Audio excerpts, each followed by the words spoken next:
c'est de plus en plus difficile de créer une audience sur Internet. Et le pire, c'est que certaines personnes avec des millions d'abonnés n'ont pas du tout de revenus. Alors comment est-ce qu'on fait aujourd'hui pour créer une audience en partant de zéro, mais surtout une audience d'acheteurs et pas une audience de chasseurs de gratuits?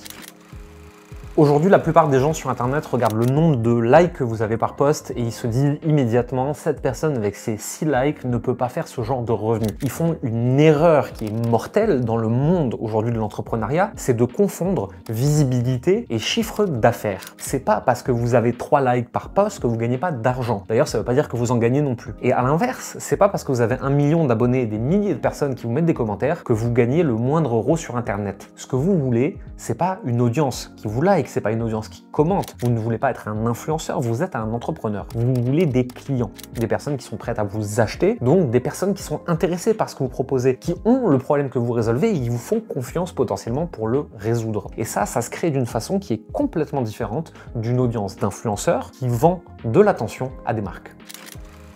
Pour créer une audience, le plus important, avant tout, c'est de partir d'un seul endroit. On choisit un seul réseau social, on ne se disperse pas, on ne va pas à 12 endroits différents. De toute façon, surtout au début, vous n'avez pas les ressources, le temps, l'énergie et la compréhension pour aller à 12 endroits différents. Donc on choisit un réseau social. Comment est-ce qu'on le choisit? On choisit un réseau social où notre cible, notre prospect, notre client idéal a l'air d'être. Petit hack, si vos concurrents y sont, il y a de grandes chances que vos prospects y soient aussi. On choisit un réseau social sur lequel nous on est à l'aise et sur lequel on aime communiquer. Si je déteste la vidéo, j'ai rien à foutre sur YouTube. Si je déteste écrire, j'ai rien à foutre sur LinkedIn ou sur Facebook. Et si je peux pas blairer une photo ou un format court, j'ai rien à faire sur Instagram. Je choisis un réseau social aussi en fonction de ce que j'aime. Parce que si j'aime ce que je produis, je vais pouvoir le produire longtemps, je vais pouvoir m'améliorer. Maintenant qu'on a choisi le bon réseau social, il va falloir commencer à construire de l'audience. Pour ça, vous avez déjà vu dans la vidéo précédente, le One Place Funnel, comment est-ce qu'on construit une audience d'acheteurs. Mais il y a un sujet dont on n'a pas parlé. Vous devez créer des choses qui intéressent votre audience. Et pour ça, vous allez devoir faire des recherches. Vous allez devoir aller leur parler. Vous allez devoir vous intéresser à ce qu'ils font. Vous allez devoir rentrer dans leur vie. Surtout si vous êtes dans le conseil, surtout si vous êtes dans l'accompagnement, surtout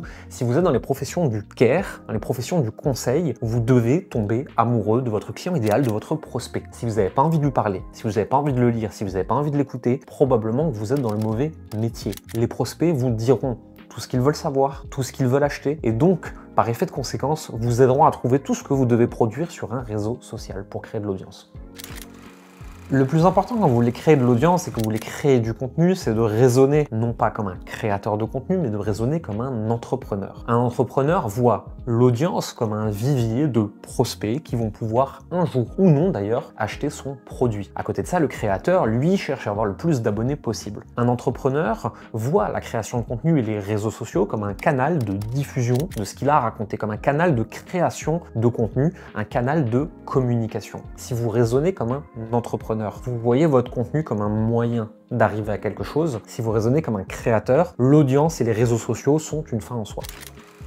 Il y a une méthode de création de contenu que moi j'aime tout particulièrement, c'est le podcast. Le podcast, c'est pas du tout un moyen facile de se faire connaître, mais le podcast a un avantage dont on ne parle jamais et qui est non négligeable. Vous allez vous asseoir peut-être avec une personne pendant 1 heure et vous allez discuter. C'est du contenu très facile puisque vous êtes en conversation avec une autre personne et c'est finalement elle qui fait tout le boulot. Vous avez juste à rebondir et à avoir une conversation intéressante avec cette personne. Mais derrière cette vidéo, vous allez pouvoir la diffuser à un endroit en vidéo. Vous allez pouvoir la mettre en audio à un autre endroit. Vous allez pouvoir la découper pour faire des formats courts qui vont être diffusés sur le réseau social de votre choix. Et enfin, ceux qui ont le mieux marché, vous pourriez très bien en faire des posts à l'écrit ou des newsletters pour créer du contenu. Donc à partir d'une pièce de contenu importante et longue, relativement facile à produire si vous êtes à l'aise dans une conversation avec les autres, vous allez pouvoir découper ça en plein de contenus différents à mettre à plein d'endroits. Alors attention, on parle de création de contenu niveau avancé, ça s'oppose d'ailleurs à ce que je vous ai dit un peu plus tôt de choisir un seul réseau social. Le podcast, c'est le niveau d'après. Celui où vous profitez de l'audience des invités, celui où vous faites du contenu plus long, celui où vous êtes sur plusieurs plateformes, c'est la façon parfaite de faire plus de contenu, plus facilement, à plus grande échelle pour vous faire connaître.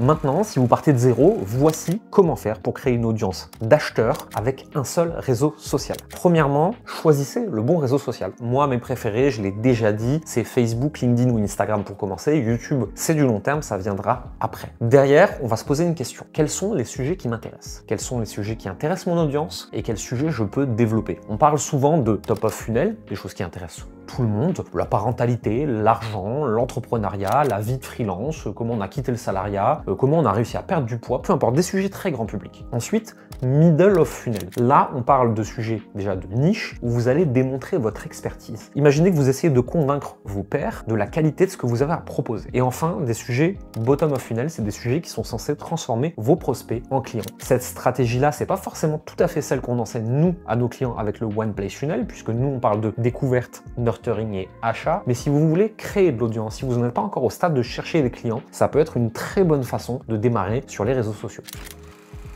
Pour résumer, si vous décidez de créer de l'audience aujourd'hui sur Internet, commencez par un seul réseau social. Pensez votre réseau comme un entrepreneur et pas comme un créateur, donc voyez ça comme un canal de communication qui est là pour convaincre vos futurs prospects. N'oubliez pas que le podcast est un élément qui rend les choses beaucoup plus faciles, mais qui n'est pas forcément adapté à tous ceux qui débutent. Si vous êtes débuté, choisissez un réseau simple, faites du contenu en fonction des frameworks que je vous ai proposés. Si vous voulez en savoir plus, allez dans la description de cette vidéo, je vous ai préparé un atelier de 45 minutes qui vous expliquera exactement ce qu'on fait avec nos clients. Cet atelier peut changer à tout moment, peut-être que ce sera le même demain, peut-être qu'il restera un an, peut-être qu'on va le supprimer dans 1 heure, j'en ai aucune idée. Mais dans tous les cas, en vous inscrivant, vous ne louperez pas les prochains. N'oubliez pas avant de partir de mettre un pouce pour nous dire que vous avez aimé, de vous abonner et de passer cette vidéo à un ami.